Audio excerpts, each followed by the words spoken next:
जय हिंद दोस्तों, मैं भरत कुशवाहा आप सभी का स्वागत करता हूं और उम्मीद करता हूं कि आप सभी लोग बढ़िया होंगे और बहुत ही मस्त होंगे और आपकी जो तैयारी है बहुत ही बेहतरीन तरीके से चल रही होगी। तो दोस्तों, हम लोग पढ़ने वाले हैं इस वीडियो में यूपी पुलिस री एग्जाम 2024 के लिए टॉप 151 प्रश्नों को। दोस्तों, हमारी क्लास जो है ये जीके जीएस की महामैराथन क्लास होने वाली है। 2 घंटे लगातार क्लास चलने वाली है। अंतिम प्रहार होगा। अब एक नज़र में सब कवर कराएंगे दोस्तों आपको, ठीक है। एक नज़र में आपको सब कवर कराया जाएगा। और साथियों, आप लोग का टारगेट जो है जीके जीएस में 38 में 38 क्वेश्चन सही करने का रहने वाला है। तो बस आप लोग इस वीडियो में शुरू से अंत तक जरूर बने रहेंगे। उसका आप लोग पेपर देख के आएंगे तो आप लोग बोलेंगे सर जी आपने जो कहा था वही हुआ, ठीक है।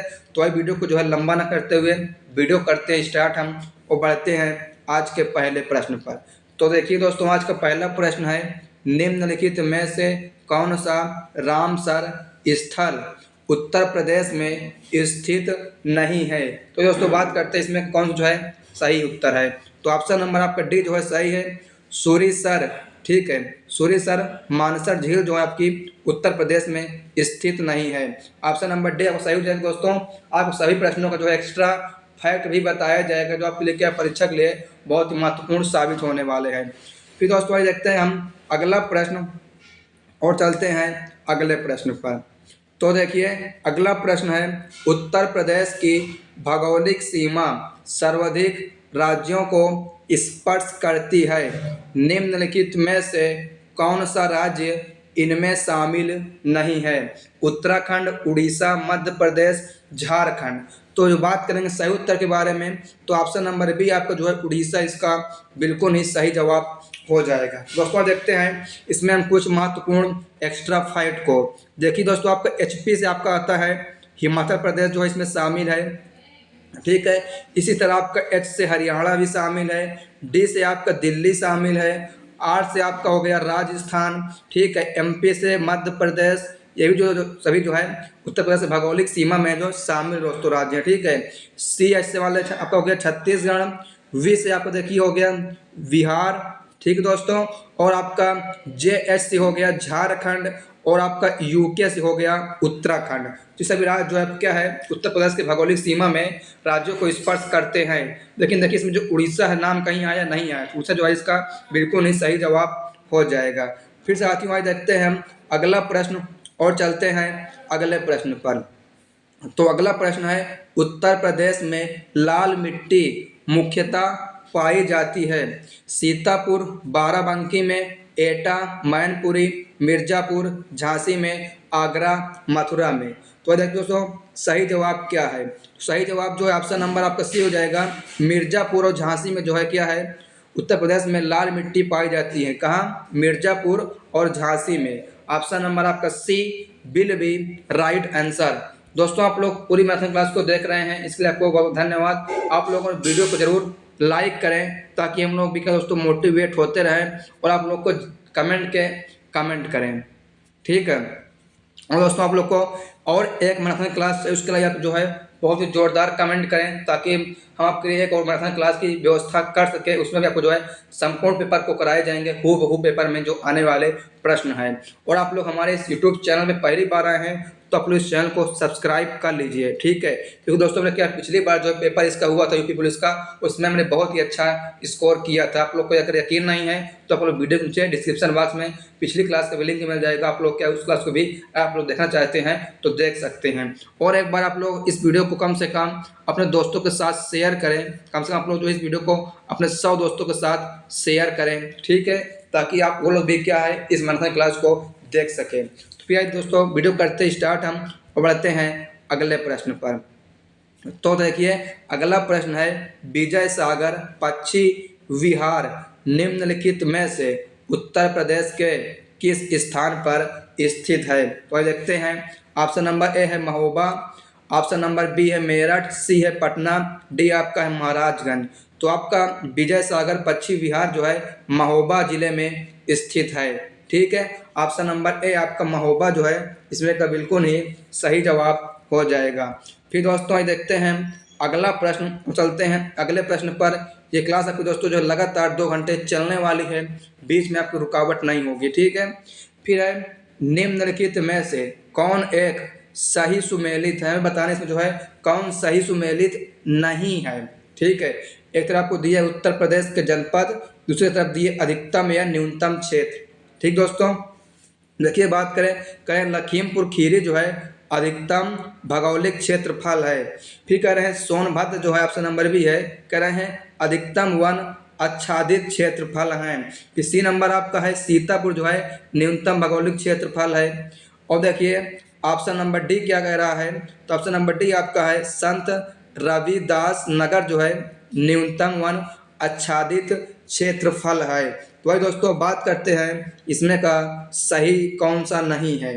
ठीक है, तो देखिए सही नहीं है वो आपका ऑप्शन नंबर सी जो है सही नहीं है। सीतापुर जो है न्यूनतम भौगोलिक क्षेत्रफल नहीं है। ठीक, सीतापुर में जो है न्यूनतम भौगोलिक क्षेत्रफल नहीं है, तो ऑप्शन नंबर इसमें सी जो है बिल्कुल ही सही जवाब हो जाएगा। सीतापुर न्यूनतम भौगोलिक क्षेत्रफल नहीं है, लेकिन करार इसलिए कौन गलत है आपका, ये सही नहीं है, तो ऑप्शन नंबर सी जो है सही नहीं है।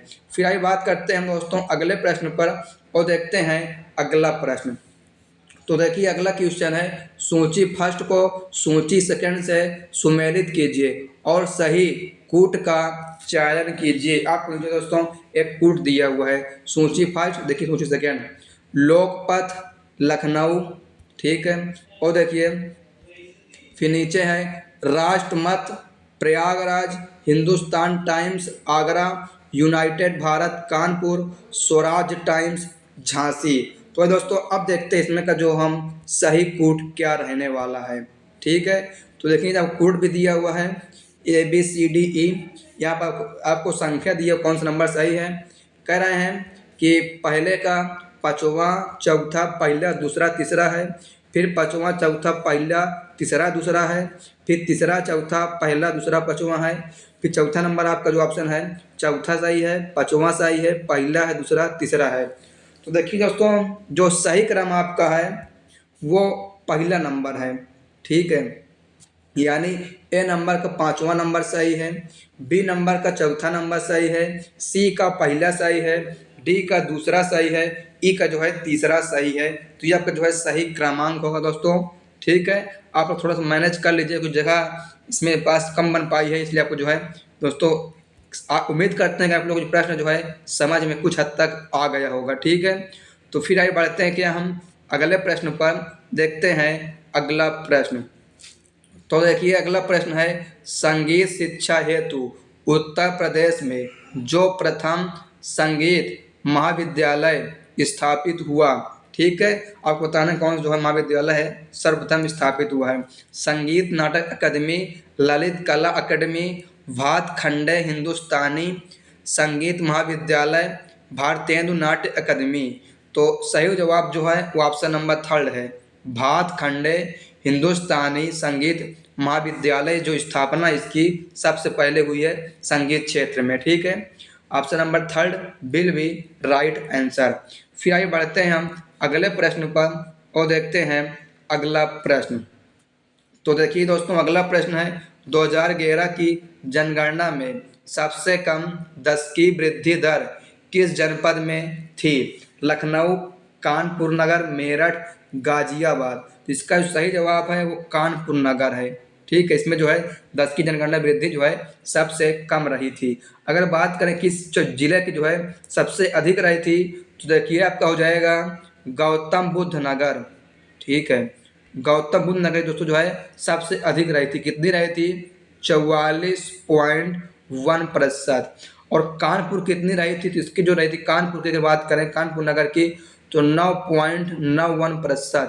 ठीक है, 9.9% जो है कानपुर की रही थी और गौतम बुद्ध नगर के जो है 44.1% जो है 10 की वृद्धि रही थी 2011 में। फिर साथियों आगे बढ़ते हैं हम अगले प्रश्न पर और देखते हैं अगला। तो देखिए अगला प्रश्न है उत्तर प्रदेश में दीवानी के मामले में सबसे नीचे का न्यायालय किसका न्यायालय होना है। ठीक है, उत्तर प्रदेश में दीवानी के मामले में सबसे नीचे का न्यायालय किस न्यायालय का होना है। ठीक है, यह न्यायालय होता है, ठीक दोस्तों, होना नहीं होता है। तहसीलदार, मुंसिफ, जिला अधिकारी, जिला जज। तो दीवानी के जो मामले होते हैं सबसे नीचे जो न्यायालय होता है वो आपका ऑप्शन नंबर 2 मुनिसिप होता है। ठीक है, ऑप्शन नंबर 2 मुनिसिप will be right answer. Option number second जो है सही जवाब हो जाएगा। फिर दोस्तों आइए बात करते हैं अगले प्रश्न पर और देखते हैं अगला प्रश्न। तो अगला है, कह रहे हैं सूची फर्स्ट व सूची सेकंड को सुमेलित करते हुए सही कूट का चयन करें। देखिए सूची फर्स्ट और सूची सेकंड आपको जो है नीचे दिख रही होगी। ठीक है दोस्तों, देखिए इस क्वेश्चन को समझाना कुछ है बहुत ही मजा आने वाला है, क्योंकि देखिए इसमें आपको जो सही वो लिखा है कूट भी आपको नीचे जो है पूरा तरह दिख रहा है। कह रहे हैं कौशाम्बी धमेक स्तूप है, कुशीनगर, घोषित राम मठ, सारनाथ, राम भरत स्तूप, श्रावस्ती, सहेत, महेत। ठीक है, अब देखिए दोस्तों नीचे कोड दिया है ABCD 1 2 3 4। कह रहे हैं ए का दूसरा नंबर सही है, बी का पहला नंबर सही है, सी का तीसरा नंबर और डी का चौथा नंबर। इस तरह की बात करें दूसरे नंबर ऑप्शन की तो कह रहे हैं ए का चौथा सही है, बी का तीसरा सही है, सी का दूसरा, डी का पहला। इसी तरह ए का दूसरा, बी का तीसरा, सी का पहला, डी का चौथा। फिर चौथा नंबर आपका है ए का चौथा, बी का दूसरा, सी का पहला, डी का तीसरा। तो समझते हैं इसमें का हम सही जो कौन सा आपका जो है सही है। ठीक है दोस्तों, आइए देखते हैं कौन सा आपका सही है। तो देखिए इसमें जो सही जवाब जो आपका है दोस्तों ऑप्शन नंबर 3 है। ठीक है, यानी ए का दूसरा, यानी ए का जो आपका है दूसरा नंबर सही है। कौशाम्बी में जो आपका है घोषित राम मठ है। ठीक है, घोषिता राम मठ जो है कौशाम्बी में है। फिर क्या है बी का तीसरा, यानी बी का तीसरा कुशीनगर में जो आपका है राम भारत स्तूप है। फिर है सी का पहला, यानी सारनाथ में जो आपका धमेक स्तूप है। ठीक है, और डी का चौथा श्रावस्ती में जो है सहेत महेत है। तो ये देखिए क्वेश्चन आपको जो है बहुत ही बेहतरीन तरह से उम्मीद करते हैं आपको ये समझ में आ गया होगा। ठीक है दोस्तों, तो फिर आइए बढ़ते हैं क्या हम अगले प्रश्न पर और देखते हैं आपका अगला प्रश्न। तो आइए चलते हैं और देखते हैं अगला प्रश्न। तो देखिए दोस्तों अगला प्रश्न है 12वीं पंचवर्षीय योजना के लिए कुल कितना व्यय प्रस्तावित था?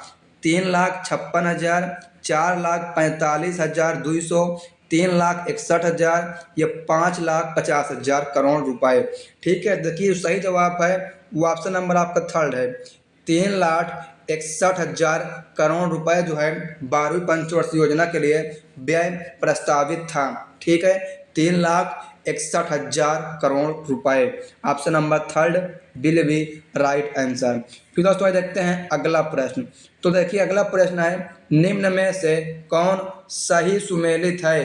दोस्तों क्वेश्चन को ध्यान रखिए, इसमें पूछ रहा है कौन सही सुमेलित है और किसे पूछ रहा है कौन जो है सही सुमेलित नहीं है। इसका पूछ रहा है कौन सही सुमेलित है। तो आइए देखते हैं कौन जो है सही सुमेलित है। ठीक है, तो देखिए है खरवार, ललितपुर, भोक्सा, बिजनौर, बैगा, बहराइच, थारू, बाराबंकी। तो देखिए दोस्तों इसमें जो आपका सही सुमेलित कौन सा है तो ऑप्शन नंबर आपका 2 जो है भोक्सा बिजनौर, इसका जो सही सुमेलित है। ठीक है, भोक्सा जो आपका बिजनौर में ही है। ऑप्शन नंबर आपका सेकेंड जो है इसका बिल्कुल ही सही जवाब हो जाएगा। फिर साथियों आइए बढ़ते हैं हम अगले प्रश्न पर और देखते हैं अगला। तो देखिए अगला प्रश्न है उत्तर प्रदेश का कौन सा जनपद हरियाणा तथा हिमाचल प्रदेश के साथ सीमा बनाता है? ठीक है, मेरठ, सहारनपुर, सोनभद्र, मुजफ्फरनगर। तो इसका सही जवाब है वो ऑप्शन नंबर आपका 2 हो जाएगा सहारनपुर। ठीक दोस्तों, सहारनपुर जो है हरियाणा तथा हिमाचल प्रदेश के साथ सीमा बनाता है। Option number second will be right answer. फिर दोस्तों आइए देखते हैं हम अगला प्रश्न। तो अगला प्रश्न है उत्तर प्रदेश की निम्नलिखित नदियों में से किनके उद्गम स्थल हिमालय में नहीं हैं? गोमती, रामगंगा, बेतावा, शारदा। फिर देखिए क्या कह रहा है नीचे दिए कूट से सही उत्तर चुनिए। तो अब क्या नीचे जो है कूट भी दिया हुआ है। कह रहे हैं फर्स्ट नंबर सही है, 2 3 सही है, 1 और 3 सही है, 3 और 4 सही है। तो देखिए दोस्तों सही कौन सा है आपका? इसमें सही जवाब है वो आपका थर्ड नंबर है, यानी पहला और तीसरा जो है सही है। ठीक है, कह रहे हैं पहला और तीसरा तो यानी गोमती और बेतवा जो है ये नदी आपकी हिमाचल प्रदेश में उद्गम नहीं है। ठीक है, गोमती और बेतवा। फिर दोस्तों आइए बढ़ते हैं हम अगले प्रश्न पर और देखते हैं अगला। तो देखिए अगला प्रश्न है, सूची 1 को सूची सेकंड से सुमेलित कीजिए व कूट की सहायता से सही उत्तर चुनिए। ठीक है, एक तो देखिए सूची फर्स्ट, एक को दिया सूची सेकंड। ठीक है, भीतरी अयोध्या, लोलार्क कुंड, फतेहपुर सीकरी, मणि पर्वत, गाजीपुर, पंचमहल, वाराणसी। तो भाई दोस्तों देखते हैं इसमें जो कौन सा कूट जो है वो सही है। ठीक है, तो देखिए ये आपका जो है कूट रहने वाला है। तो भाई देखते हैं इसमें कौन सही है। दोस्तों सही उत्तर जो बता रहा है आपका ऑप्शन नंबर 2 बता रहा है। ठीक है, ऑप्शन नंबर 2 जो है सही बता रहा है।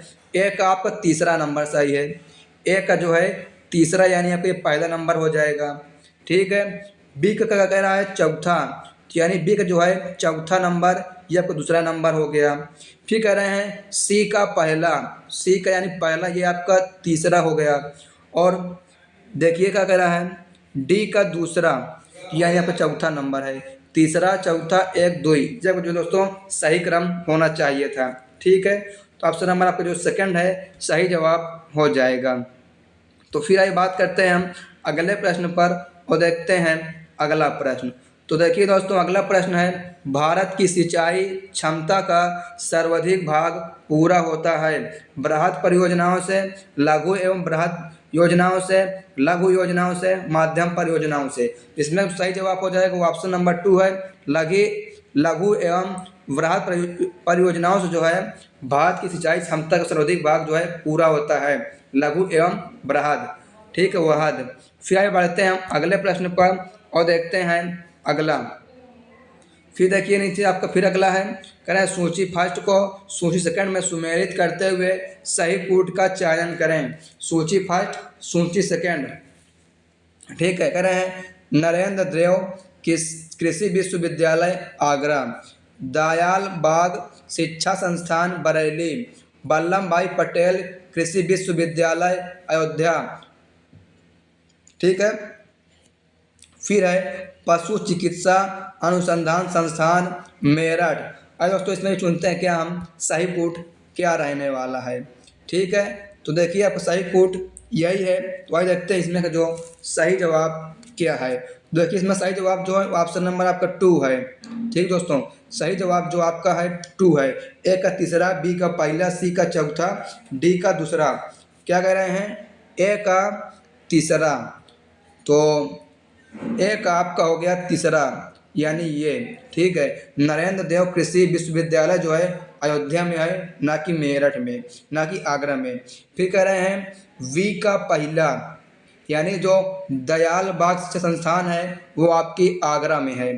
ठीक है, फिर है सी का चौथा, यानी सी का जो आपका चौथा ये है वल्लभ भाई पटेल कृषि विश्वविद्यालय मेरठ में है। और फिर है डी का दूसरा, तो ये आपका जो बचा ये हो गया, यानी पशु चिकित्सा अनुसंधान संस्थान जो है बरेली में है। ठीक दोस्तों, तो समझ में आ गया, उम्मीद करते हैं आप लोगों को। फिर देखते हैं हम अगला प्रश्न और चलते हैं अगले प्रश्न पर। फिर अगला प्रश्न है, राज्य के किन जिलों से नवपाषाण कालीन साक्ष्य प्राप्त हुए हैं? प्रयागराज, मिर्जापुर, सोनभद्र, प्रतापगढ़। कह रहे हैं केवल ए सही है। दूसरा नंबर कह रहा है कि ए और बी दोनों सही हैं। सी नंबर कह रहा है, तीसरा नंबर कि ए और बी सही हैं। चौथा नंबर कह रहा है कि ए बी सी डी जो है सभी सही हैं। तो आइए देखते हैं रियल में कौन सही है। ठीक दोस्तों, तो ऑप्शन नंबर 4 जो है सही है, यानी प्रयागराज सही है, मिर्जापुर, सोनभद्र, प्रतापगढ़ जो है ये सभी सही हैं। ठीक है, तो ऑप्शन नंबर 4 जो है ए बी सी डी इसका सही जवाब है। फिर देखिए अगला प्रश्न है, उत्तर प्रदेश जैन विद्या शोध संस्थान की स्थापना कब की गई? 1990, 1985, 1982 और 1970। तो देखिए इसकी स्थापना कब की गई है, तो 1990 में जो है उत्तर प्रदेश में जैन विद्या शोध संस्थान की स्थापना की गई है। Option number first will be right answer. फिर साथियों आइए हम बढ़ते हैं अगले प्रश्न पर देखते हैं अगला। तो अगला प्रश्न है, उत्तर प्रदेश में कितने संस्थानों द्वारा कथक में स्नातक की उपाधि दी जाती है? 4, 5, 3, 6। तो देखिए वो सही जवाब जो है आपका 4 हो जाएगा। ठीक है, 4 जो है 4 द्वारा जो है कथक में स्नातक की उपाधि दी जाती है 4 संस्थानों द्वारा। ठीक है दोस्तों, संस्थानों या स्थानों बोल सकते हैं, कोई दिक्कत नहीं। तो ऑप्शन नंबर 5 जो है इसमें का सही जवाब हो जाएगा। फिर आगे बढ़ते हैं अगले प्रश्न पर और देखते हैं अगला। तो देखिए अगला प्रश्न है, कुषाण शासक कनिष्क का राज्य अभिषेक किस सन में हुआ? देखिए आपसे क्या राज्य अभिषेक भी पूछ लिया। 178 BC, 101 AD, 58 BC या 78 AD। तो इसका सही जवाब जो हो जाएगा आपका ऑप्शन नंबर 4, 58 AD में जो है कनिष्क का राज्य अभिषेक हुआ। ठीक दोस्तों, तो आइए देखते हैं कुछ इसमें हम कनिष्क के बारे में। ठीक है दोस्तों, अगर बात करें कनिष्क किस धर्म का था, तो ये आपका जो है बौद्ध। ठीक है, कनिष्क जो है बौद्ध धर्म का था। अगर कनिष्क के हम दरबारी के बारे में बात करें, ठीक है, कनिष्क के दरबारी के बारे में देखिए इस दरबार में कौन कौन थे आपके? चरक हो गया, ठीक है, चरक जो इसका दरबारी था। और आपका है कौन सा है? नागार्जुन अश्वघोष। ठीक है, चरक, नागार्जुन, अश्वघोष जो है कनिष्क के दरबारी थे। ठीक है दोस्तों, अपने इस पॉइंट को भी जरूर याद रखिएगा। फिर आइए बढ़ते हैं अगले प्रश्न पर और देखते हैं अगला। तो फिर देखिए अगला प्रश्न है, सूची फर्स्ट को सूची सेकंड से सुमेलित कीजिए तथा सूचियों के नीचे दिए गए कूट से सही उत्तर का चयन करें। सूची फर्स्ट, सूची सेकंड। ए नंबर है चालुक्य, ए है मैदूरी, बी है पल्लव, 2 है कन्नौज, सी है हर्ष, 3rd है बादामी, डी आपका है पांड्य, 4th आपका है कांचीपुरम। तो आइए दोस्तों देखते हैं इसमें भी हम सही कूट क्या है। ठीक है, तो आइए देखते हैं। ठीक है, तो देखेंगे हम सही कूट क्या है। तो देखिए दोस्तों, आपका जो सही जवाब है वो ए नंबर है। ठीक है, ये आपका जो है ए का तीसरा, बी का चौथा, सी का दूसरा, डी का पहला। क्या कह रहा है? ए का तीसरा, यानी ए का तीसरा ये आपका हो गया पहला नंबर। चालुक्य जो है बादामी है। फिर कह रहे हैं बी का चौथा, यानी पल्लव जो आपका है कांचीपुर में है। ठीक है, फिर क्या है? सी का दूसरा।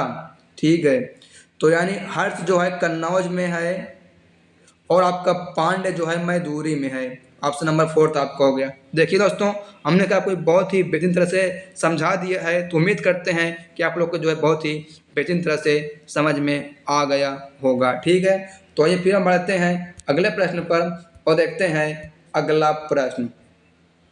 तो देखिए दोस्तों, अगला प्रश्न है, चालुक्यों की राजधानी कहाँ थी? वातापी, श्रावस्ती, कांची और देखिए है कन्नौज।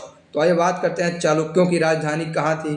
तो देखिए दोस्तों, चालुक्यों की जो राजधानी थी वह वातापी थी। ठीक है, वातापी जो है इसका बिल्कुल ही सही जवाब हो जाएगा। ठीक है, तो फिर आइए हम बात करते हैं अगले प्रश्न पर और देखते हैं अगला प्रश्न। तो देखिए दोस्तों, अगला प्रश्न है, निम्न गुप्त शासकों में कौन सा सर्वप्रथम महाराज धीरज की उपाधि धारण करने वाला था? ठीक है, श्रीगुप्त, चंद्रगुप्त प्रथम, समुद्रगुप्त, चंद्रगुप्त द्वितीय। तो आइए बात करते हैं सही जवाब क्या है। तो ऑप्शन नंबर आपका बी, चंद्रगुप्त प्रथम जो है इसका बिल्कुल ही सही जवाब हो जाएगा। इसने ही जो है सबसे पहले महाराज धीरज की उपाधि धारण की थी, चंद्रगुप्त फर्स्ट। फिर आइए बढ़ते हैं अगले प्रश्न पर, देखते हैं अगला। तो अगला प्रश्न है, निम्न में से किस गुप्त शासक को पहली बार अभिलेख जारी करने का दायित्व तो दिया गया है? ठीक है, चंद्रगुप्त प्रथम, Samudragupta, Chandragupta second, Srigupta.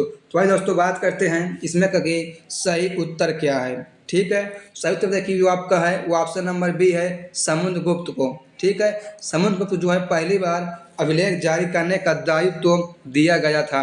Option number B will be right answer. फिर देखिए अगला प्रश्न है, चंद्रगुप्त के 9 रत्नों में निम्न में से कौन फलित ज्योतिषी से संबंधित था। ठीक है, तो देखते हैं कौन है। तो देखिए सही उत्तर जो है वो ऑप्शन नंबर आपका सी है, छपड़क। ठीक है, छपड़क जो है इसका बिल्कुल ही सही जवाब हो जाएगा। छपड़क जो है नवरत्नों में से था चंद्रगुप्त के, ये जो है फलित ज्योतिषी से संबंधित था। ठीक है, समझ में आ गया? उम्मीद करते हैं आप लोग समझ में आ रहा है सभी प्रश्न। ठीक है, फिर देखिए दोस्तों अगला प्रश्न है, भारतीय संविधान का कौन सा अनुच्छेद अल्पसंख्यक वर्ग के हितों के संरक्षण से संबंधित है? अनुच्छेद 17, अनुच्छेद 29, अनुच्छेद 30, अनुच्छेद 31। तो देखिए दोस्तों इसका जो सही जवाब है वो आपका अनुच्छेद 29 है। ठीक है, अनुच्छेद 29 जो है आपका अल्पसंख्यक वर्गों के हितों से संरक्षण से संबंधित है। Option number B will be right answer. फिर आइए बात करते हैं हम अगले प्रश्न पर और देखते हैं अगला प्रश्न। तो देखिए अगला प्रश्न है दोस्तों, अगला प्रश्न है निम्नलिखित में से कौन एक मौलिक अधिकार नहीं है? ठीक है, मौलिक अधिकार, उत्पीड़न खिलाफ अधिकार, समान काम के लिए समान वेतन, कानून के समक्ष बराबरी, धर्म पालन की स्वतंत्रता का अधिकार। ठीक है, तो ये देखते हैं सही उत्तर क्या है। सही उत्तर जो आपका है वो ऑप्शन नंबर बी हो जाएगा, समान काम के लिए समान वेतन जो है आपका एक मौलिक अधिकार नहीं है। ठीक है, तो आपका ये सही हो जाएगा। अब उसमें बात करें कुछ महत्वपूर्ण एक्स्ट्रा फैक्ट के बारे में, अगर बात करें इसको मौलिक अधिकार को जो है किस अनुच्छेद में रखा गया है, इसको आपको जो है अनुच्छेद 36 से 51 तक रखा गया है। ठीक है, ये कहाँ से लिया गया है? इसको बोलते हैं डीपीएसपी। डीपीएसपी आपका लिया कहाँ से गया है? तो ये आपका जो है आयरलैंड से लिया गया है। ठीक है, डीपीएसपी जो है आयरलैंड से लिया गया है। फिर दोस्तों वहीं बढ़ते हैं अगले प्रश्न पर और देखते हैं अगला प्रश्न। तो वही चलते हैं अगले प्रश्न पर, देखते हैं अगला प्रश्न। तो देखिए अगला प्रश्न है, इनमें से कौन राज्य के नीति निर्देशक सिद्धांतों में सम्मिलित नहीं है? मद्य निषेध, काम का अधिकार, समान कार्य हेतु समान वेतन या सूचना का अधिकार। तो देखिए इसका सही जवाब जो हो जाएगा वो ऑप्शन नंबर डी है, सूचना का अधिकार जो है ये आपका राज्य के नीति निर्देशक सिद्धांत में सम्मिलित नहीं है। फिर साथियों आइए हम बढ़ते हैं अगले प्रश्न पर और देखते हैं अगला प्रश्न। तो आइए देखते हैं। तो देखिए अगला प्रश्न है, भारतीय संविधान का कौन सा भाग अंतर्राष्ट्रीय शांति और सुरक्षा के प्रति राज्य के उत्तरदायित्व का उल्लेख करता है? मौलिक अधिकार, मौलिक कर्तव्य, राज्य की नीति के निर्देशक सिद्धांत, संविधान की प्रस्तावना। ठीक है, संविधान की प्रस्तावना। तो देखते हैं सही जवाब क्या है। ठीक है, तो देखिए सही जवाब जो हो जाएगा वो ऑप्शन नंबर आपका सी है, राज्य की नीति के निर्देशक सिद्धांत जो है इसका बिल्कुल ही सही जवाब हो जाएगा। दोस्तों किसमें रखा गया है? तो आपका अनुच्छेद 51 में जो है इसको रखा गया है। ठीक है, तो फिर आइए बढ़ते हैं अगले प्रश्न पर और देखते हैं अगला प्रश्न। तो दोस्तों चलते हैं अगले प्रश्न पर, देखते हैं अगला प्रश्न। तो देखिए अगला प्रश्न है, निम्नलिखित में से कौन सा राज्य का नीति निर्देशक सिद्धांत भारतीय संविधान में बाद में जोड़ा गया? ठीक है, ग्राम पंचायत का गठन, मुक्त कानूनी सहायता, समान नागरिक संहिता, समान नागरिक संहिता। तो देखिए दोस्तों जो सही जवाब है, आइए देखते हैं सही जवाब क्या है। सही जवाब जो ऑप्शन नंबर बी है, मुक्त कानूनी सहायता जो है भारतीय संविधान के राज्य के नीति निर्देशक सिद्धांत में बाद में जोड़ा गया है, मुक्त कानूनी सहायता। ठीक है, फिर आइए दोस्तों हम बढ़ते हैं अगले प्रश्न पर और देखते हैं अगला। तो अगला प्रश्न है, 11वें मौलिक कर्तव्य को भारतीय संविधान में किस वर्ष में शामिल किया गया था? 2001, 2002, 2003, 2004। तो इसको देख कब शामिल किया गया है? तो ऑप्शन नंबर आपका बी 2002 में इसको शामिल किया गया है, 66वां संविधान संशोधन द्वारा। ठीक है, संशोधन द्वारा जो इसको जो है शामिल किया गया है। ठीक है दोस्तों, आइए फिर चलते हैं हम अगले प्रश्न पर और देखते हैं अगला प्रश्न। तो आइए बढ़ते हैं और देखते हैं अगला प्रश्न। सूची फर्स्ट को सूची सेकंड के साथ सुमेलित कीजिए तथा सूचियों के नीचे दिए गए कूट का प्रयोग करके सही उत्तर चुनें। सूची फर्स्ट में है डैम, सूची सेकंड में आपका है रिवर। अभी दोस्तों देखते हैं कौन कौन से हैं और चुनते हैं सही कूट। ठीक है, तो देखिए फर्स्ट है आपका है सलाल, फर्स्ट है कृष्णा, बी है थीन बांध चिनाब, सी है काक्र पारा रावी, नागार्जुन सागर तापी। आइए दोस्तों देखते हैं इसमें का सही कूट क्या है। ठीक है, तो आइए देखते हैं। तो देखिए दोस्तों इसमें का जो सही जवाब है वो ऑप्शन नंबर आपका बी है। ठीक है, बी नंबर जो है इसमें का सही जवाब हो जाएगा बी। अरे तो थोड़ा सा आप लोग समझाते हैं। करा है ए का दूसरा नंबर, क्या ए का दूसरा नंबर सही है, यानी सलाल जो है चिनाब नदी के किनारे है, क्या चिनाब बांध पर है। फिर है बी का तीसरा यानी थिन बांध जो है रावी है। फिर है सी का चौथा यानी काकरपारा जो है तापी पर है। और देखिए डी का पहला यानी नागार्जुन सागर जो है कृष्णा नदी पर है। ठीक है, जो आपको जो कुछ थे हम कुछ उम्मीद करते हैं कि आप लोग को जो बेहतरीन तरह से समझ में आ गया होगा। फिर साथियों आइए हम बढ़ते हैं अगले प्रश्न पर और देखते हैं अगला। देखिए दोस्तों इसमें कोई जो है महत्वपूर्ण एक्स्ट्रा फैक्ट है। हीराकुंड बांध महानदी के किनारे है, उड़ीसा राज्य में है। टिहरी बांध भागीरथी उत्तराखंड, श्रीशैलम कृष्णा आंध्र प्रदेश, उकाई तापी गुजरात। ठीक है, कुछ जो प्लेस में एक्स्ट्रा महत्वपूर्ण फैक्ट थे हमने आपको शामिल कर दिया था और आपको जो है बता दिया है। फिर देखते हैं अगला प्रश्न। तो अगला प्रश्न है निम्नलिखित राज्यों में किसकी सर्वाधिक तट रेखा है? गुजरात, महाराष्ट्र, केरल, तमिलनाडु। देखते हैं दोस्तों सही जवाब क्या है। ठीक है, देखिए बात करें सही उत्तर के बारे में तो ऑप्शन नंबर आपका ए गुजरात जो इसका बिल्कुल ही सही जवाब हो जाएगा। गुजरात की जो है सबसे अधिक वो तट रेखा है। ठीक है, किसकी? गुजरात राज्य की। फिर आइए बढ़ते हैं अगले प्रश्न पर और देखते हैं अगला। तो देखिए अगला प्रश्न है भारत के किस भाग में बैरन ज्वालामुखी द्वीप स्थित है? अंडमान द्वीप समूह, निकोबार द्वीप समूह, लक्षद्वीप में इनमें से कोई नहीं। तो सही जवाब जो हो जाएगा अंडमान द्वीप समूह में जो है बैरन ज्वालामुखी द्वीप समूह स्थित है। Option number A will be right answer. फिर आगे बढ़ते हैं अगले प्रश्न पर और देखते हैं अगला। तो अगला प्रश्न है निम्नलिखित युग्मों में से कौन सा सुमेलित नहीं है? अरे दोस्तों बात करते हैं कौन सा युग्म है वो सही सुमेलित नहीं है। तो सही सुमेलित आपको जो नहीं ऑप्शन नंबर सी है वट्टपराई जल प्राप्त जो है चंद्रप्रभा नदी पर नहीं है। ये आपका जो है गलत दिया हुआ है। देखिए बात करेगा किस नदी किनारे है ये आपका, तो ये आपका जो है पेरियर नदी। ठीक है, पेरियर नदी पर यह आपका जो है वट्टपराई है। ठीक है, ऑप्शन नंबर आपका सी जो है इसमें का गलत हो जाएगा लेकिन सही है। ठीक है, फिर आइए बात करते हैं अगले प्रश्न पर और देखते हैं अगला प्रश्न। तो देखिए दोस्तों अगला प्रश्न है भारत में निम्न झरनों में से सर्वाधिक ऊंचाई वाला झरना कौन है? ठीक है, तो आइए बात करते हैं सर्वाधिक ऊंचाई वाला झरना कौन सा है। ठीक है, तो देखिए सही जवाब जो है कुंचिकल झरना। ठीक है, ऑप्शन नंबर आपका डी कुंचिकल झरना जो है इसका बिल्कुल ही सही जवाब हो जाएगा। इसकी जो ऊंचाई है बहुत ही अधिक है।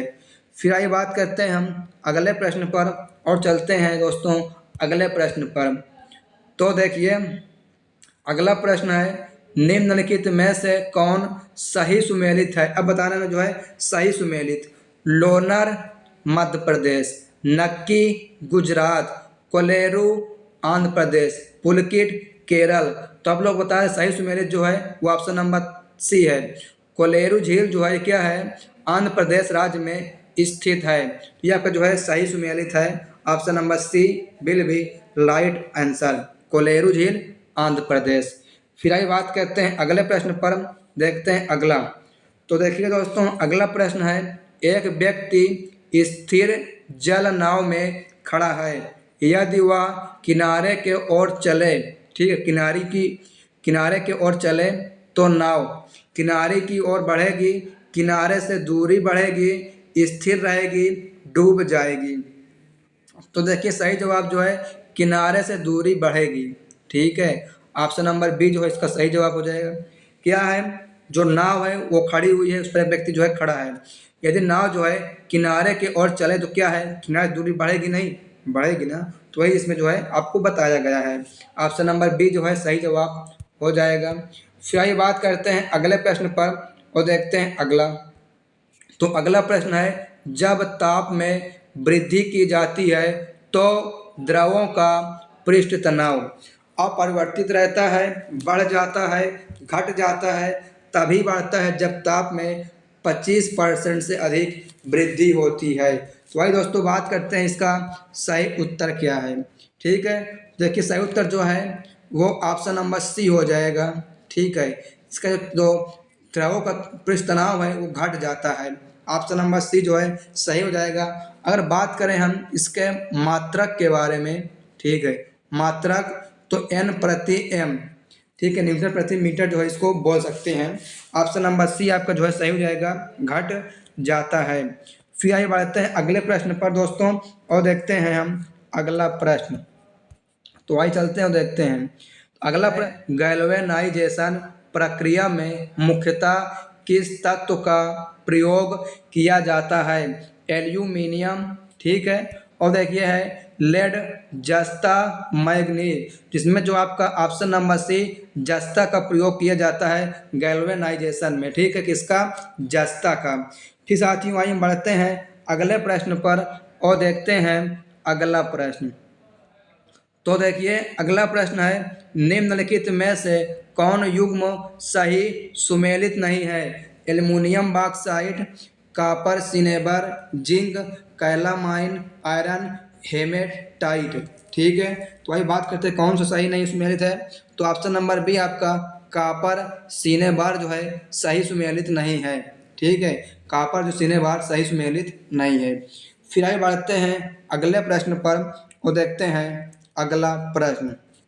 सही प्रश्न आपके लिए वेरी वेरी मोस्ट इम्पोर्टेंट दोस्तों। ठीक है, तो देखिए अगला प्रश्न है, सूची फर्स्ट को सूची सेकंड से सुमेलित कीजिए तथा सूचियों के नीचे दिए गए कूट का प्रयोग करके सही उत्तर सुने। ठीक है, सूची फर्स्ट में विटामिन और आपका सूची सेकंड में है हिनतजय रोग। ठीक है, यानी फर्स्ट में आपका विटामिन है, सेकंड में आपका जो है रोग दिया हुआ है। ठीक है, देखिए ए नंबर है विटामिन ए है बेरी बेरी। ठीक है, विटामिन ए बेरी बेरी। और देखते हैं विटामिन B1, ठीक है, रतौंधी, विटामिन B3 रिक्टेस, विटामिन 4 स्कर्वी। तो ये दोस्तों बात करते हैं कि अब सही उत्तर क्या है। ठीक है, तो सही उत्तर जो आपका है 43 का सी नंबर है। इसमें देखो सी नंबर सही हो जाएगा दोस्तों। ठीक है, 2 1 4 3 जो है इसका बिल्कुल ही सही जवाब हो जाएगा। ठीक है, आप इस प्रश्न थोड़ा सा मैनेज कर लीजिए। ठीक है, आप लोग मिला जी कौन सही है।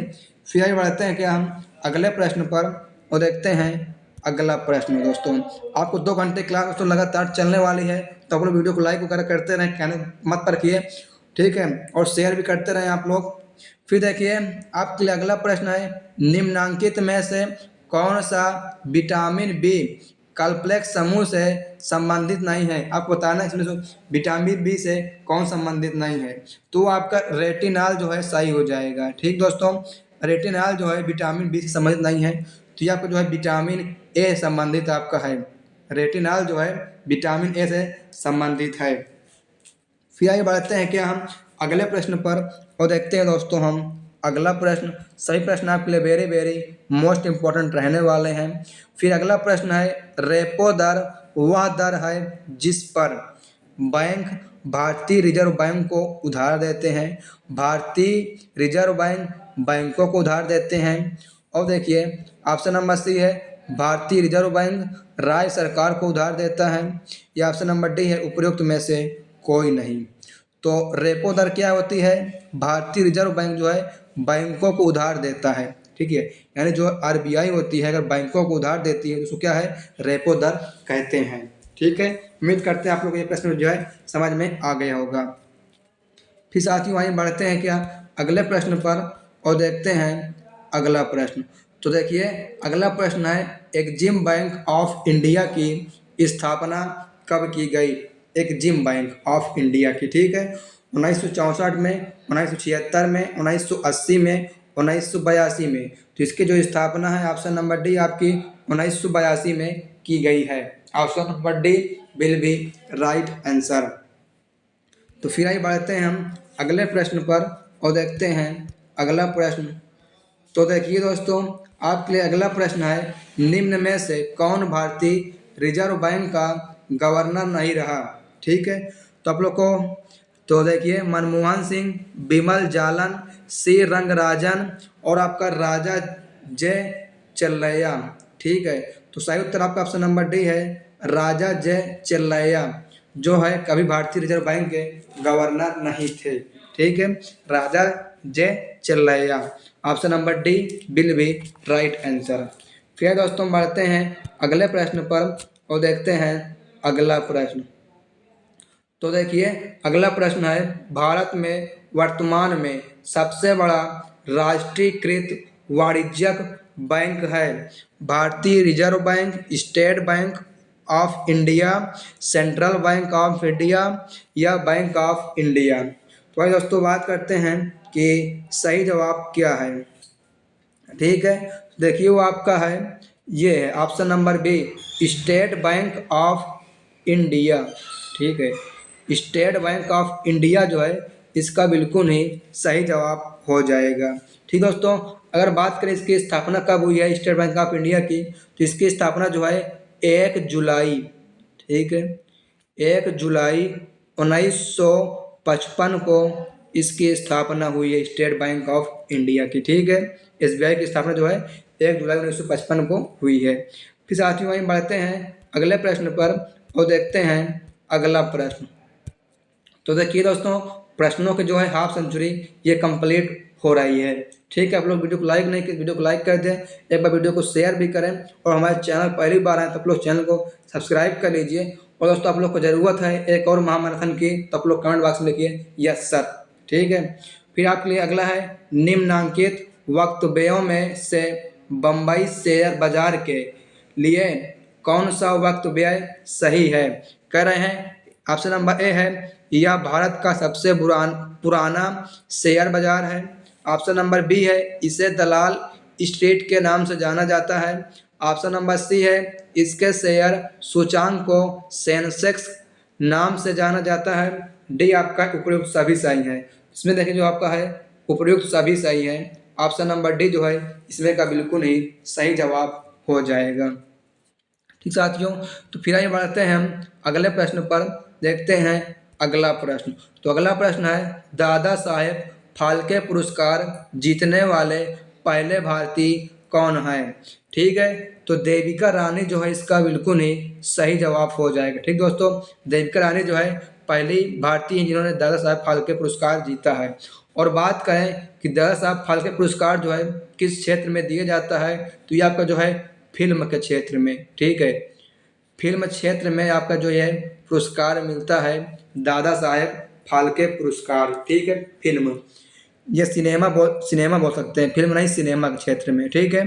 तो फिर आगे बढ़ते हैं हम अगले प्रश्न पर और देखते हैं अगला प्रश्न। तो देखिए दोस्तों अगला प्रश्न है, वनस्पतियों और जीवों के जीन, फूल और आदिवासियों की जीवन शैली के संरक्षण के लिए भारत में स्थापित पहला बायोस्फीयर रिजर्व है Nilgiri biosphere reserve, Nanda Devi biosphere reserve, Uttarakhand biosphere reserve, उपयुक्त में से एक से अधिक। तो आइए दोस्तों बात करते हैं सही जवाब क्या है। तो देखिए सही जवाब जो है नीलगिरी बायोस्फीयर रिजर्व जो है इसका बिल्कुल ही सही जवाब हो जाएगा, ठीक साथियों।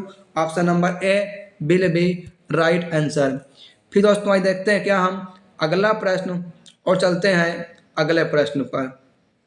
तो देखिए अगला प्रश्न है, निम्नलिखित में से कौन एक सामाजिक नेटवर्किंग साइट नहीं है, फेसबुक, नोटबुक, लिंक्डइन, ट्विटर। तो सही जवाब जो है नोटबुक, ठीक है। ये क्या कोई सामाजिक सोशल मीडिया साइट है? नहीं है, ठीक है। तो नोटबुक जो है इसका बिल्कुल ही सही जवाब हो जाएगा। आइए दोस्तों बात करते हैं कुछ हम महत्वपूर्ण फैक्ट के बारे में। अगर बात करें कि इस फेसबुक की स्थापना जो दोस्तों कब हुई है, तो फेसबुक की स्थापना जो है 2004 में की गई है। ठीक है। इसी तरह अगर हम बात करेंगे ट्विटर की स्थापना कब की गई है, ट्विटर की स्थापना जो दोस्तों वो 2006 में की गई है। ठीक है, हम लोग बताना है कि लिंक्डइन की स्थापना जो है कब की गई है। ठीक है। आइए देखिए और बात करते हैं हम, बात करें अगर यूट्यूब की स्थापना कब की गई है। ठीक है, यूट्यूब की स्थापना जो है कब की गई है, तो इसकी स्थापना जो है 2005 में यूट्यूब की भाई है। ठीक है। अगर बात करें हम व्हाट्सअप की, ठीक है, कि व्हाट्सअप की स्थापना कब की गई है, तो इसकी स्थापना जो है 2009 में हुआ है। ठीक है। अगर बात करें इंस्टाग्राम की स्थापना कब हुई है, ठीक है, देखिए इंस्टाग्राम की स्थापना जो है 2010 में भाई है। अगर बात करें स्नैपचैट की स्थापना, ठीक है, इसकी स्थापना कब हुई है, इसकी स्थापना जो है स्नैपचैट की 2011 में भाई। दोस्तों आप लोग कुछ महत्वपूर्ण एक्स्ट्रा फैक्ट्स है, आप लोग इनको जो है जरूर कर जान कर रखना होगा, आपको इनसे भी प्रश्न जो है पूछ सकता है। ठीक दोस्तों, तो फिर आगे बढ़ते हैं हम अगले प्रश्न पर और देखते हैं अगला। तो अगला प्रश्न है निम्नलिखित में से किसने हिंदू स्वराज पुस्तक लिखी। ठीक है, देखते हैं किसने लिखी। ए नंबर है आपका महात्मा गांधी, बी है सरोजनी नायडू, सी है सुभाष चंद्र बोस, या आपकी सी है और डी आपका है जवाहरलाल नेहरू। इसकी पुस्तक लिखी इन्होंने महात्मा गांधी लिखी है। ठीक है, हिंद स्वराज पुस्तक है वो महात्मा गांधी ने लिखी है। ठीक दोस्तों, option number A Mahatma Gandhi will be right answer.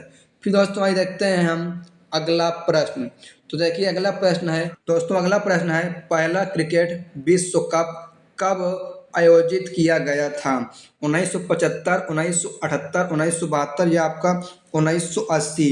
तो दोस्तों बात करते हैं इसमें का सही उत्तर क्या है। ठीक है, तो देखिए जो सही जवाब है वो आपका 1975 हो जाएगा। ठीक है, 1975 में जो है पहला विश्व कप आयोजित हुआ था। और बात करें इसको किसने जीता था, हुआ था, इसको आपको वेस्ट इंडीज। ठीक है, पहला विश्व कप जो हुआ था उसमें क्या है, वेस्ट इंडीज ने जीता। उसके बाद दूसरी बार में जो है 1979 दूसरी बार हुआ, उसमें भी जो है वेस्ट इंडीज ही विजयी हुआ। ठीक है दोस्तों, और इस तरह बात करें हम कि इंडिया जो है कब कब जीता है, तो देखिए इंडिया को जो है 1900 बोल रहे हैं, ठीक है, 1983 और 2011 में जो है इंडिया ने विश्व कप को जीता। दोस्तों ये क्या है आपका ओडीआई की बात हो रही है। ठीक है, 1983 की बात करें तो इसमें जो आपका इंडिया जीता है और 2011 में आपको जो है इंडिया नहीं जीता है।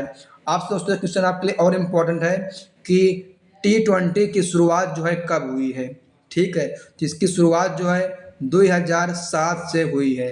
ठीक है, और 2007 में जो विजय हुआ था वो आपको भारत हुआ था। और भारत दोस्तों जो है दूसरी बार अभी 2024 में T20 फॉर्मेट में विजयी हुआ है। तो क्वेश्चन आपके लिए भी काफ़ी इम्पोर्टेंट है। ठीक है, तो फिर दोस्तों आइए बात करते हैं हम अगले प्रश्न पर और चलते हैं अगले प्रश्न पर। ठीक है, तो देखिए अगला प्रश्न है यूएसए का यानी अमेरिका का राष्ट्रीय खेल क्या है। बैडमिंटन, टेबल टेनिस, ठीक है, टेबल टेनिस या बेसबॉल, क्रिकेट। इसका सही जवाब है यूएसए का हो जाएगा बेसबॉल। ठीक है दोस्तों, क्या है, बेसबॉल है। अमेरिका का जो राष्ट्रीय खेल है वो बेसबॉल है। अगर बात करें कि देखिए बात करते हैं टेबल टेनिस। टेबल टेनिस किसका किसका है, तो ये आपका हो जाएगा चीन का। अगर बात करें बैडमिंटन किसका है, तो बैडमिंटन आपका हो जाएगा मलेशिया और इंडोनेशिया का।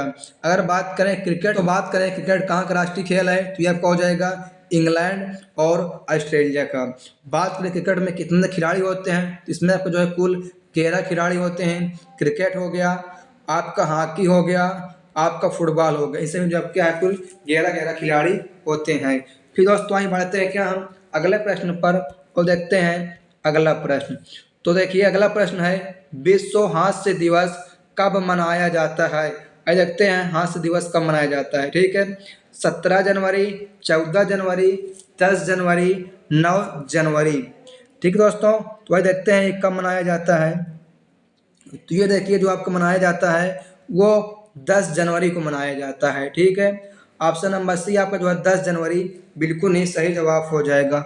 और 10 जनवरी को क्या है, विश्व हिंदी दिवस। ठीक है, 10 जनवरी को विश्व हिंदी दिवस भी आपका मनाया जाता है। तो आप इस पॉइंट को भी याद रखिएगा। इधर दोस्तों देखते हैं कुछ और जनवरी के जो है महत्वपूर्ण त्यौहार या उत्सव। ठीक है, अगर बात करें पल्स पोलियो कब मनाया जाता है, तो पल्स पोलियो को जो है 4 जनवरी को मनाया जाता है।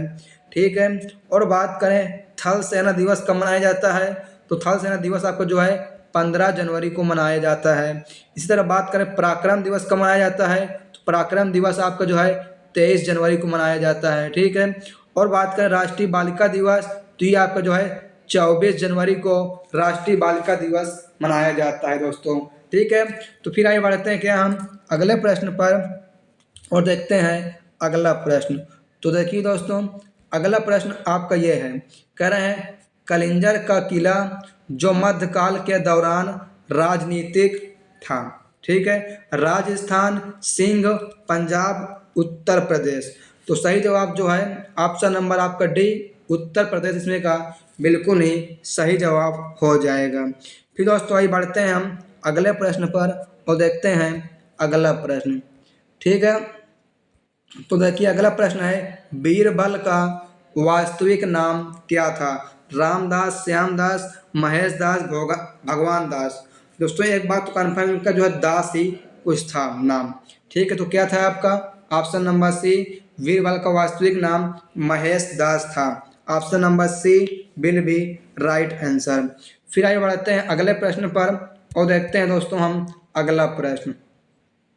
तो देखिए अगला प्रश्न है निम्नलिखित में से किसने 1755 में डिंडीगुल मैसूर में एक आधुनिक शस्त्रागार की स्थापना की थी।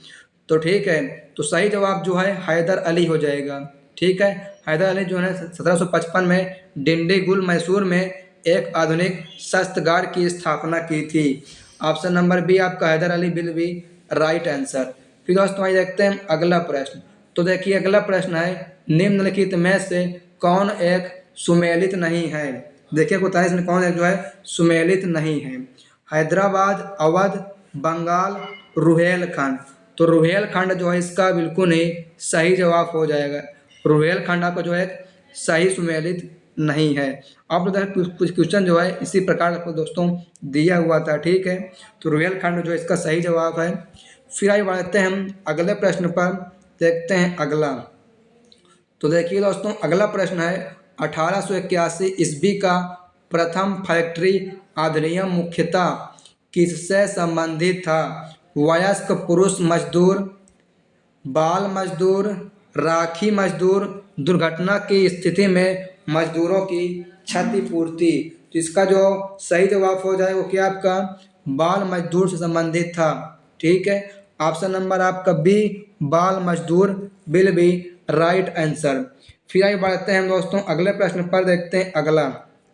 तो देखिए अगला प्रश्न है बिहार में 1857 के विद्रोह का मुख्य संगठनकर्ता कौन था, नाना साहिब, कुंवर सिंह, वख्यत खान, मंगल पांडे।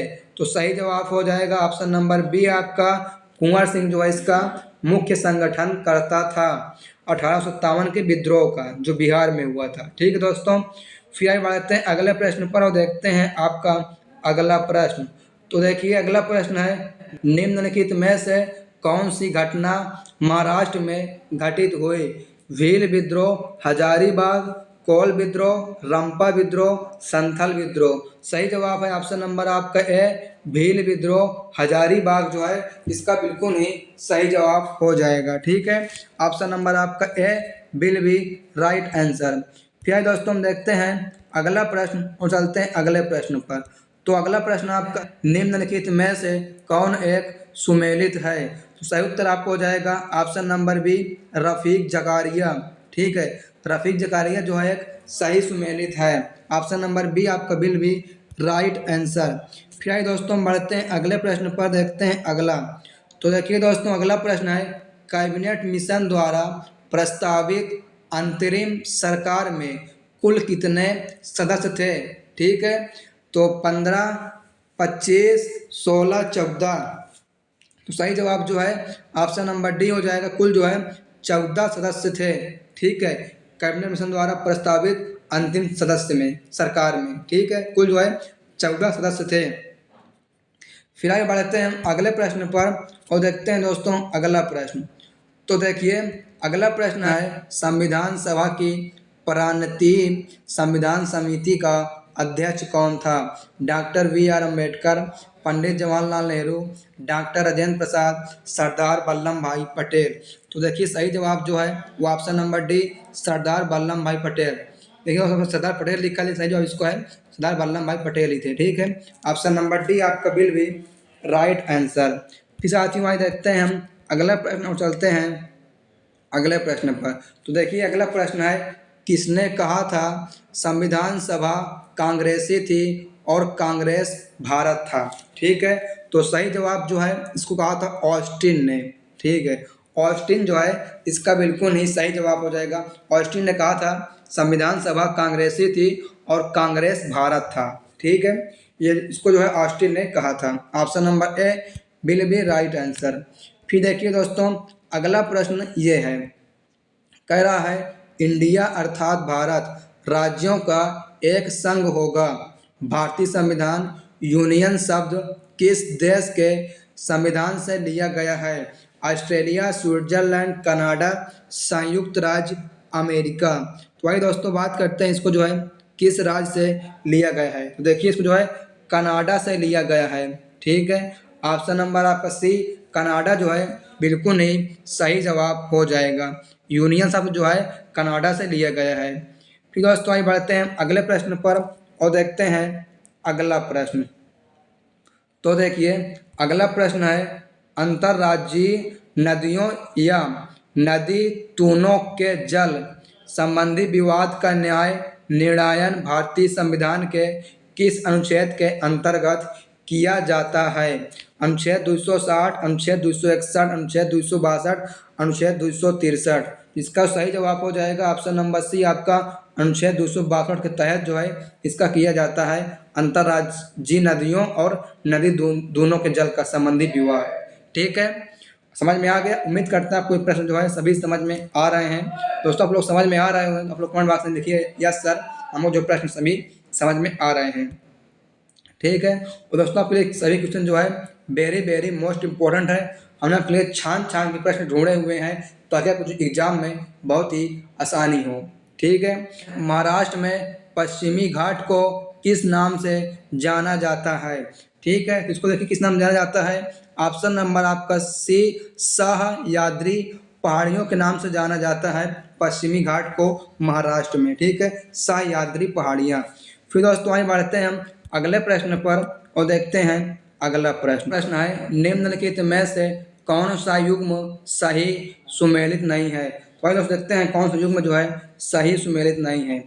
ठीक है, तो देखिए आपका जो ऑप्शन नंबर बी है, ठीक है, मांडव पहाड़ियाँ महाराष्ट्र में स्थित हैं, यह जो है सही सुमेलित नहीं है। ठीक है, मांडव पहाड़ियाँ जो है महाराष्ट्र में स्थित है, यह आपके लिए सही सुमेलित नहीं है। फिर दोस्तों बढ़ते हैं अगले प्रश्न पर और देखते हैं अगला। तो देखिए अगला प्रश्न है, पटकई की पहाड़ियाँ भारत को अलग करती हैं? चीन, म्यांमार, पाकिस्तान, बांग्लादेश। देखिए जो पटकई की पहाड़ियाँ हैं ये म्यांमार को भारत से अलग करती है। ऑप्शन नंबर आपका बी म्यांमार जो है बिल्कुल ही सही जवाब हो जाएगा। फिर साथियों आइए देखते हैं अगला प्रश्न और चलते हैं अगले प्रश्न पर। तो देखिए अगला प्रश्न है, कावेरी नदी का उद्गम है। ठीक, कावेरी नदी का उद्गम है। और दोस्तों बात करते हैं इसमें का कि सही उत्तर क्या है। ठीक है दोस्तों, तो आप इसका देखो उत्तर है, आप लोग कमेंट बॉक्स में बताना है इसका जो है सही जवाब क्या होगा। ठीक साथियों, यह आपके लिए एक प्रकार से होमवर्क है। आप लोग देखते हैं आप लोग पढ़ते हैं कि नहीं पढ़ते, आप लोग इसको जो है उत्तर कमेंट बॉक्स में बताना है। ठीक, देखिए फिर आपके लिए अगला प्रश्न है, निम्नलिखित युग्मों में से कौन सा सुमेलित नहीं है? आपको बताना इसमें जो है कौन सा युग्म जो है सही सुमेलित नहीं है। दोस्तों आप लोगों ने देखा होगा इसमें जो सही उत्तर ऑप्शन नंबर सी आपका है सही सुमेलित नहीं है। वट्टापराई जल प्राप्त कहाँ है? चंद्रप्रभा में नहीं है। ठीक है, हमने इसको पहले बताया, तो कहाँ है आपका? ये पेरियर नदी पर है। ठीक है, ये जो आपका है वट्टापराई जल प्राप्त है पेरियर नदी पर है। आप लोग हमने इस क्वेश्चन को पहले भी करा चुका है, ठीक है। तो उम्मीद करते थे आप लोग इस क्वेश्चन को समझ में गए होंगे। फिर आगे बढ़ते हैं हम अगले प्रश्न पर और देखते हैं क्या अगला प्रश्न। तो देखिए अगला प्रश्न है, भारतीय वाहनों को वैज्ञानिक वर्गीकरण निम्नलिखित में से किसने किया था? ठीक है, तो सही जवाब है option number A, H G champion. ठीक है, एच जी चैंपियन ने भारतीय वाहनों को वैज्ञानिक वर्गीकरण किया था।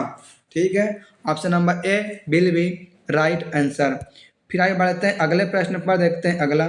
तो अगला है, निम्नलिखित में से कौन सा सुमेलित नहीं है, यही बताना है। देखते कौन सा सुमेलित नहीं है। चीन, Shanghai, Canada, Ottawa, Australia, Canberra, रूस, मॉस्को। तो भाई दोस्तों बात करते हैं इसमें जो कौन सा आपका सही सुमेलित नहीं है। ठीक है, तो देखिए आपको सही सुमेलित नहीं है वो ऑप्शन नंबर आपका ए है। ठीक है, चीन दोस्तों जो राजधानी है वो शंघाई नहीं होती। ठीक है, अपन जो आपको राजधानी दिया है तो चीन की जो सही राजधानी देखिए वो आपकी बीजिंग है। ठीक है, चीन की जो सही राजधानी है वो बीजिंग हो जाएंगी। कनाडा की राजधानी ओटावा है, ऑस्ट्रेलिया की कैनबरा है, रूस की मॉस्को है, लेकिन चीन की शंघाई नहीं बीजिंग है। ऑप्शन नंबर आपका ए जो है सही सुमेलित नहीं है।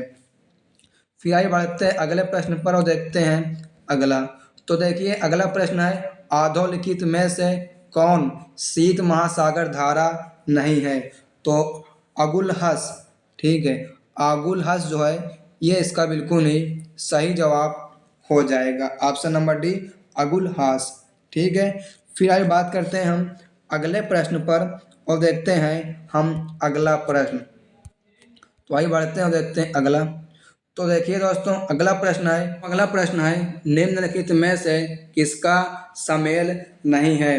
कार्बेट राष्ट्रीय पार्क उत्तरांचल, काजीरंगा राष्ट्रीय पार्क असम, बांदीपुर राष्ट्रीय पार्क आंध्र प्रदेश कर्नाटक, नागरहोल राष्ट्रीय पार्क कर्नाटक। तो दोस्तों बात करते हैं इसमें कि सही उत्तर क्या है। ठीक है, कौन इसका जो है समेल नहीं खाता।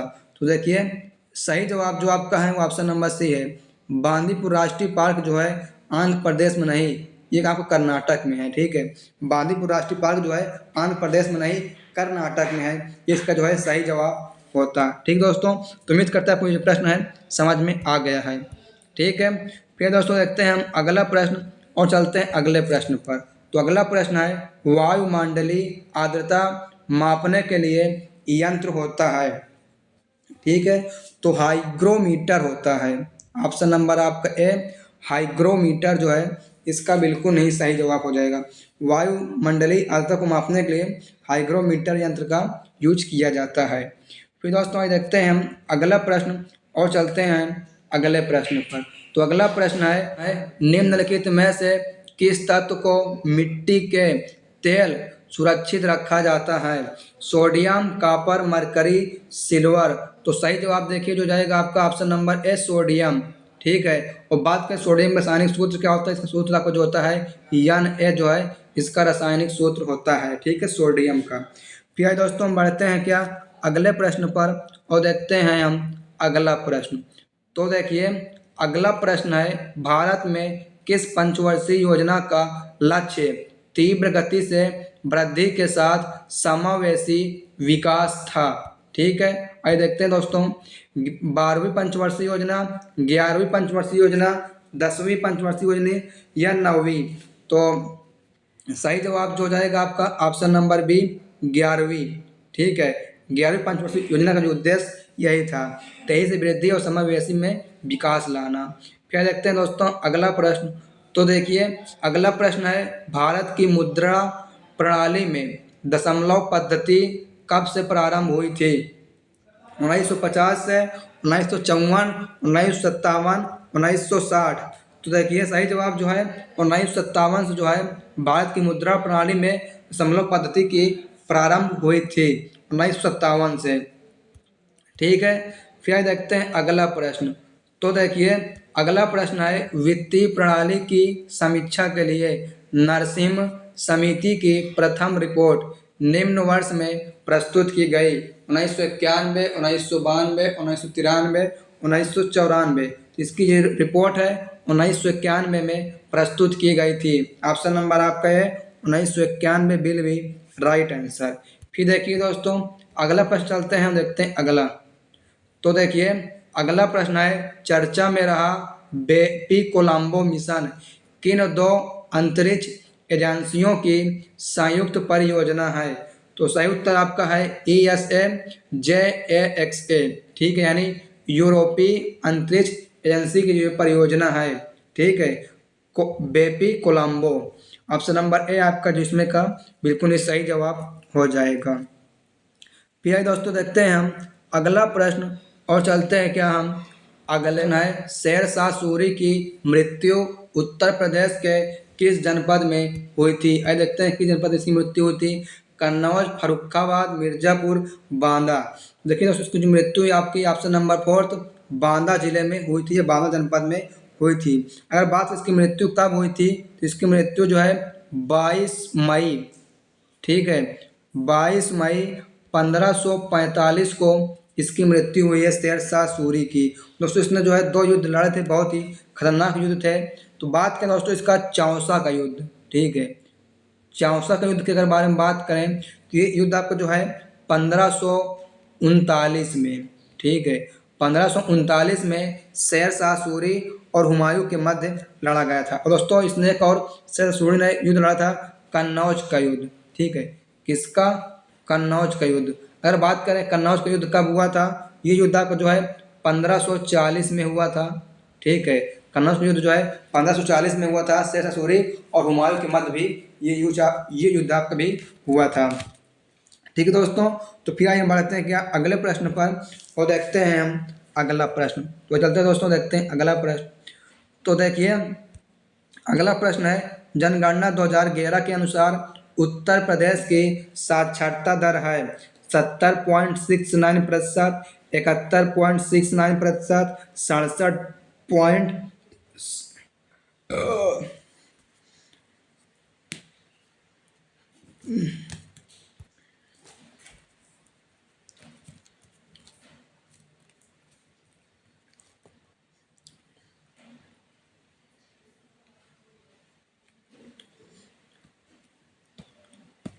दोस्तों अगला प्रश्न है, जनगणना 2011 के अनुसार उत्तर प्रदेश की साक्षरता दर है 70.69%, 71.69%, 67.68%, 72.89%। तो बात करेंगे हम सही उत्तर के बारे में तो ऑप्शन नंबर आपका सी 67.68% जो है उत्तर प्रदेश की 2011 की साक्षरता दर है, ठीक है। ऑप्शन नंबर सी आपका बिल भी राइट आंसर।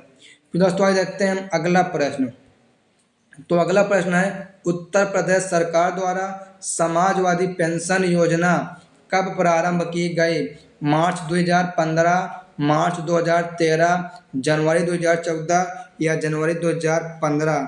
तो ये दोस्तों बात करती योजना जो कब प्रारंभ की गई, तो यह योजना जो है जनवरी 2014 में प्रारंभ की गई थी, समाजवादी पेंशन योजना, ठीक है, जनवरी 2014 बिल भी राइट आंसर। फिर दोस्तों देखते हैं अगला प्रश्न। तो अगला प्रश्न है, गैसोहाल की पायलट परियोजना उत्तर प्रदेश में आरंभ की गई, आंवला में, बरेली में, गोरखपुर में, मुजफ्फरनगर में? तो सही जवाब हो जाएगा आपका ऑप्शन नंबर ए आंवला में, ठीक है, आंवला जो है इसका बिल्कुल ही सही जवाब हो जाएगा। फिर दोस्तों आइए बढ़ते हैं हम अगले प्रश्न पर और देखते हैं अगला। तो देखिए अगला प्रश्न है, वर्तमान में उत्तर प्रदेश राज्य में कितने ग्राम पंचायत हैं? 25,000, 32,000, 54,000, 58,189? तो बात करेंगे सही उत्तर के बारे में तो ऑप्शन नंबर आपका डी 58,189 ग्राम पंचायत हैं उत्तर प्रदेश में वर्तमान में, ठीक है दोस्तों। आपका क्वेश्चन जो है काफ़ी इंपॉर्टेंट है, इसलिए आप इस प्रश्न को स्टार बना लीजिए। फिर दोस्तों आइए बढ़ते हैं हम अगले प्रश्न पर और देखते हैं अगला। तो देखिए दोस्तों अगला प्रश्न है, निम्न में से किसने उत्तर प्रदेश राज्य के राज्यपाल का पदभार कभी नहीं संभाला? ठीक है दोस्तों, तो आइए देखते हैं कौन है वो जो कभी नहीं संभाले हैं। तो देखिए दोस्तों, सही जवाब जो है आपका है वो ऑप्शन नंबर फर्स्ट है, श्री चंद्रभानु गुप्ता। ठीक है, श्री चंद्रभानु गुप्ता जो है कभी भी उत्तर प्रदेश के राज्यपाल के रूप में नहीं पद संभाले हैं। ठीक है, श्री चंद्रभानु गुप्ता। फिर दोस्तों आइए बात करते हैं हम अगले प्रश्न पर और देखते हैं क्या अगला प्रश्न।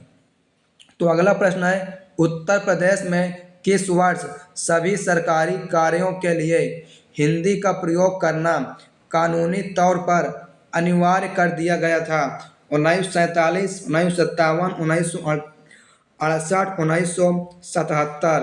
तो 1968 में जो है हिंदी का प्रयोग कानूनी तौर पर जो है अनिवार्य कर दिया गया था उत्तर प्रदेश में। ठीक है, सभी सरकारी कार्यों के लिए 1968 में। फिर आइए दोस्तों बढ़ते हैं अगले प्रश्न पर और देखते हैं अगला प्रश्न। तो अगला प्रश्न है, उत्तर प्रदेश में पुलिस रेंजों की संख्या कितनी है जिसमें प्रत्येक में 2 से 4 जिले शामिल हों? ठीक है, 18, 8, 75, 3। तो देखिए जो सही जवाब है वो आपका ऑप्शन नंबर ए है 18। ठीक है, 18 पुलिस रेंज जो है जिसमें लगभग 2 से 4 जिले शामिल हैं। ऑप्शन नंबर आपका ए 18 विल बी राइट आंसर। फिर दोस्तों देखते हैं हम अगला प्रश्न और चलते हैं अगले प्रश्न पर। तो अगला प्रश्न है, उत्तर प्रदेश राजस्व कोड निम्नलिखित में से किस वर्ष में स्थापित किया गया था? 2010, 2012, 2008, 2006। तो इसको जो है राजस्व कोड को 2006 में स्थापित किया गया था। ऑप्शन नंबर आपका डी जो है बिल्कुल ही सही जवाब हो जाएगा। फिर दोस्तों देखते हैं क्या हम अगला प्रश्न। तो देखिए अगला प्रश्न है, उत्तर प्रदेश वित्त निगम का मुख्यालय कहाँ स्थित है? लखनऊ, कानपुर, प्रयागराज, वाराणसी। तो देखते हैं इसका जो है वो मुख्यालय कहाँ है। तो देखिए इसका मुख्यालय जो है कानपुर में है। ठीक है, ऑप्शन नंबर आपका बी कानपुर हो जाएगा। और बात की इसकी स्थापना कब की गई? तो इसकी स्थापना जो है 1954 में की गई। किसकी? उत्तर प्रदेश वित्त निगम की। ठीक है, फिर आइए दोस्तों देखते हैं हम अगला प्रश्न और चलते हैं अगले प्रश्न पर। तो देखिए अगला प्रश्न है, उत्तर प्रदेश में विकलांग व्यक्तियों के लिए विश्वविद्यालय कहाँ स्थित है? लखनऊ, कानपुर, चित्रकूट, सुल्तानपुर। जिसका जो सही जवाब हो जाए वो चित्रकूट में है। ठीक है, जो विकलांग व्यक्ति उनके लिए विश्वविद्यालय की स्थापना चित्रकूट में की गई है। अगर बात करें इसकी स्थापना कब की गई तो इसकी स्थापना जो है 2001 में की गई है। ठीक है, ऑप्शन नंबर आपका सी जो है बिल्कुल ही सही जवाब हो जाएगा। फिर देखते हैं क्या हम अगला प्रश्न चलते हैं अगले प्रश्न पर। अगला प्रश्न है, भारतीय प्रौद्योगिकी संस्थान कानपुर की स्थापना किस वर्ष में हुई थी? 1959, 1969, 1957, 1947। इसकी स्थापना दोस्तों जो है भारतीय प्रौद्योगिकी संस्थान की कानपुर में 1959 में की गई है। ऑप्शन नंबर आपका ए जो है इसका बिल्कुल ही सही जवाब हो जाएगा। दोस्तों देखिए हमारा आज का 100वां सवाल रहा। सेंचुरी जो है कंप्लीट होने वाली सवालों की। कह रहे हैं किस जनजाति के समाज की मूल इकाई गोत्र है? ठीक है, थारू, सहारिया, बैगा, बुक्सा। तो इसका सही जवाब है बुक्सा। ठीक दोस्तों, बुक्सा जनजाति समाज की मूल इकाई जो है गोत्र है। ऑप्शन नंबर आपका fourth will be right answer. दोस्तों 100वें का ऑप्शन नंबर फोर्थ सही है। फिर आगे बढ़ते हैं अगले प्रश्न पर और देखते हैं अगला। तो अगला प्रश्न है, कावित्री महादेवी वर्मा का जन्म किस शहर में हुआ था? आजमगढ़, चित्रकूट, कन्नौज, फर्रुखाबाद। तो देखिए इनका जन्म है आपका महादेवी वर्मा का फर्रुखाबाद में हुआ है। ठीक है, कब हुआ है? इनका जन्म आपको देखिए जो है 26 मार्च। ठीक है, 26 मार्च 1907 को हुआ है। महादेवी वर्मा का जन्म 26 मार्च 1907 को फर्रुखाबाद में हुआ है। फिर दोस्तों देखते हैं कुछ हम और महत्वपूर्ण प्रश्नों को। तो आपके लिए है अगला प्रश्न, उर्दू शायरी में फिरक गोरखपुरी के नाम से कौन प्रसिद्ध है? उर्दू शायरी में फिरक गोरखपुरी के नाम से कौन प्रसिद्ध है? अब दोस्तों देखते हैं कौन प्रसिद्ध है आपके। ठीक है, तो देखिए जो प्रसिद्ध आपके हैं वो रघुपति सहाय है। ठीक है, ऑप्शन नंबर आपका सी रघुपति सहाय इसका बिल्कुल ही सही जवाब हो जाएगा साथियों। ठीक है, तो फिर आगे बढ़ते हैं हम अगले प्रश्न पर और देखते हैं अगला। तो अगला प्रश्न है, उत्तर प्रदेश के बाटेश्वर मेले की सबसे महत्वपूर्ण विशेषता है। प्रारंभिक भोजन मेला, पशुधन मेला, सांड लड़ाई, इनमें से कोई नहीं। तो जो आपकी है पशुधन मेला है। ठीक है, जो बाटेश्वर मेला लगता है वो क्या है, पशुधन मेला है। इसकी सबसे महत्वपूर्ण विशेषता यही है। फिर दोस्तों आइए देखते हैं हम अगला प्रश्न और चलते हैं अगले प्रश्न पर। तो अगला है, हस्तशिल्प के अंतर्गत आने वाली चिकनकारी का कार्य मुख्य रूप से कहाँ किया जाता है। हापुड़, कानपुर, लखनऊ, मथुरा। इसका भी सही जवाब जो है ऑप्शन नंबर सी है, लखनऊ में इसका काम जो है किया जाता है। तो दोस्तों देखते हैं आज का हम अगला प्रश्न। कुषाण एवं गुप्त युगीन संस्कृति का एकमात्र राजकीय संग्रहालय कहाँ है। लखनऊ, आगरा, प्रयागराज, मथुरा। तो देखिए दोस्तों सही जवाब जो है ऑप्शन नंबर 4 आपका मथुरा बिल्कुल ही सही जवाब हो जाएगा। फिर साथियों आज देखते हैं क्या हम अगला प्रश्न। तो देखिए अगला प्रश्न है, उत्प्लावन किस स्थल का प्राचीन नाम है। कन्नौज, चित्रकूट, कानपुर, बिठूर। तो साथियों आप लोग क्या इसका जो सही जवाब है वो कमेंट बॉक्स में बताना है, इसका जो है सही जवाब क्या होने वाला है। दोस्तों हमने क्या है इस महामैराथन क्लास को जो है कंप्लीट कर लिया है। तो आशा करते हैं कि आप लोग को वीडियो जो है पसंद आई होगी।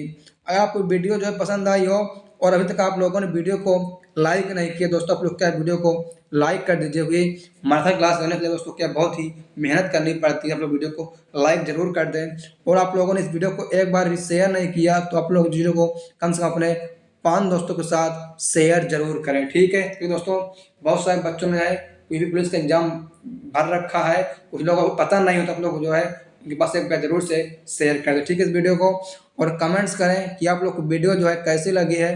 दोस्तों आप लोग के मन में जो भी डाउट्स अगर रह गए हों वो आप लोग क्या कमेंट बॉक्स में कमेंट कर दीजिए। आप लोग कमेंट करते हैं, आपको ज़रूरत पड़ेगी तो आप लोग को उस टॉपिक पे उस पर आप लोग कमेंट करेंगे, उस हिसाब से एक और वीडियो जो मैराथन क्लास की बना दी जाएगी। ठीक है, और आप लोगों ने हमारे चैनल पर पहली बार आए हैं अभी तक इसको सब्सक्राइब नहीं किया तो आप सभी लोग क्या चैनल को सब्सक्राइब कर लीजिए। ठीक है, और इसके साथ आप लोग बेल आइकन घंटे पर ऑल पर क्लिक कर लें ताकि आप लोग जो हमारी वीडियो है सबसे पहले मिल सके। तो thanks for watching this video. आइए दोस्तों आपसे मुलाकात होगी फिर हमारी अगली वीडियो में, अगर आप लोग सपोर्ट और प्यार मिलेगा इस वीडियो में तो। ठीक है, तो थैंक यू सो मच। जय हिंद, वंदे मातरम।